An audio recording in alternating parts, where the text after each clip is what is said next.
क्या पढ़ेंगे? प्रकाश का अपवर्तनांक। देखो ध्यान से, प्रकाश का अपवर्तनांक किसे कहते हैं? तो निर्वात में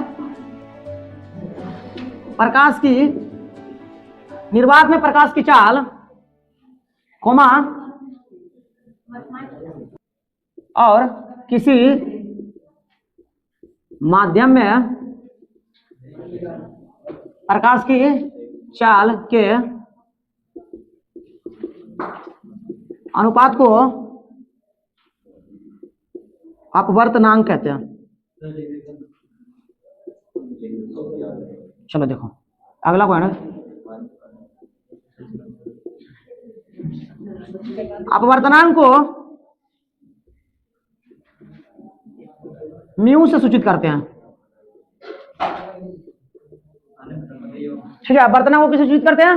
म्यू से। तो बताओ अपवर्तनांक बराबर फॉर्मूला क्या हो जाएगा? म्यू म्यू अथवा यू म्यू। अपवर्तनांक से सूचित करते हैं ऐसे, म्यू बोलते हैं इसको। हाँ, यू के नीचे पहले से लगा तो उसी को बोलते हैं अपवर्तनांक। अपवर्तनांक बराबर देखो फॉर्मूला हो जाएगा बाबू, निर्वात में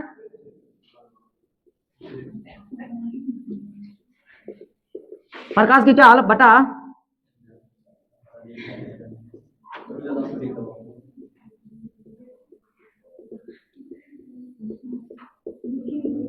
किसी माध्यम में प्रकाश की चाल। बताओ इसको किसे सूचित करते हैं? म्यू से।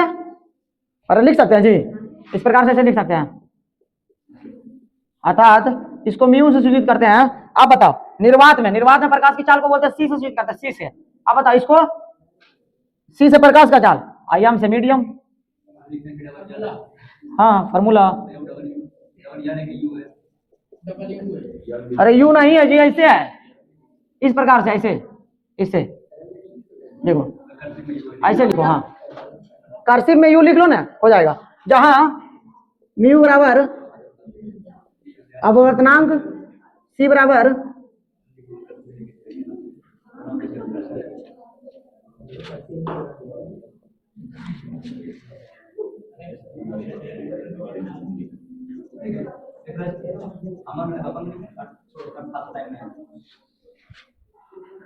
चलो ठीक है।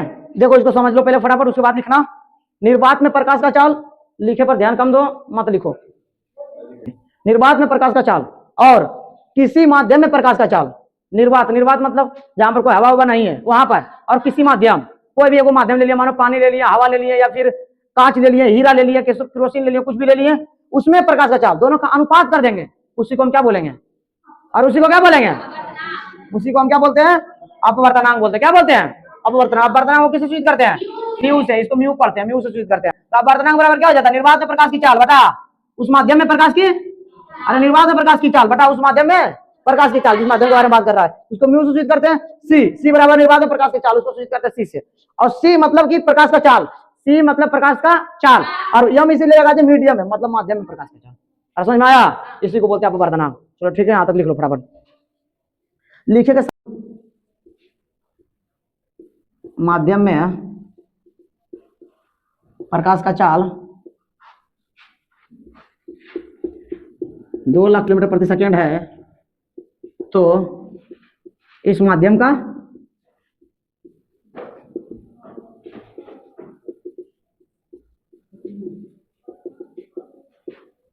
अपवर्तनांक क्या होगा? देखो बनेगा किसी से, बोल रहा है एक माध्यम में प्रकाश का चाल, एक माध्यम में प्रकाश का चाल, माध्यम में प्रकाश के चाल को किससे सूचित करते बताओ? अरे किससे?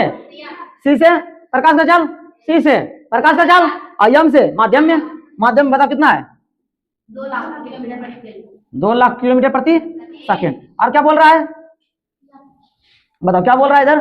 तो इस माध्यम का अपवर्तनांक, यानी कि पहले एक चीज और हमको पता है, म्यू पूछ रहा है। अब बताओ निर्वात में प्रकाश का चाल क्या होता है? अपवर्तनांक के लिए हमको क्या पता चाहिए?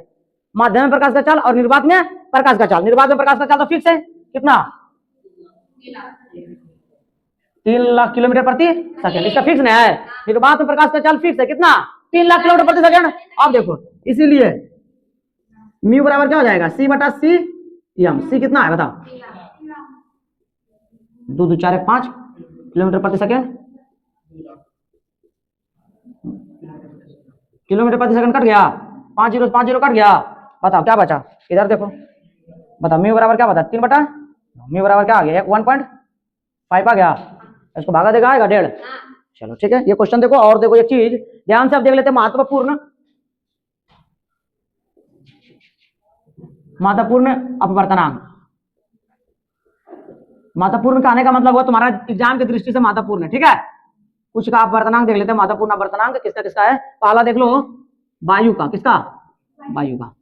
दूसरा देख लेते हैं वायु का, वायु का होता है 1.0003। दूसरा जो है वो जल का है, किसका, जल का, कितना 1.33। ठीक है। तीसरा जो है वाष्प का है, किसका, वाष्प का, कितना है 1.31। चौथा जो है किरोसिन का है, किरोसिन का कितना है 1.44। और चौथा जो है ये हीरा का है 2.42। हाँ चलो ठीक है, इतना तक देख लिया। अब देखो एक पॉइंट और देखो, एक चीज कि सबसे ज्यादा अपवर्तनांक किसका होता है, बताओ। सबसे ज्यादा अपवर्तनांक बताओ किसका है। अरे किसका है जी, हीरा का 2.24। और सबसे हार्ड पदार्थ होता है, सबसे ज्यादा एकदम पूरा होता है कठोर, इसलिए उसका अपवर्तनांक क्या होता है, सबसे ज्यादा। बताओ सबसे कम किसका है,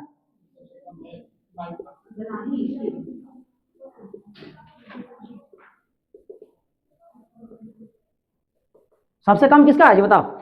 सबसे कम वायु का, कितना है 1.00।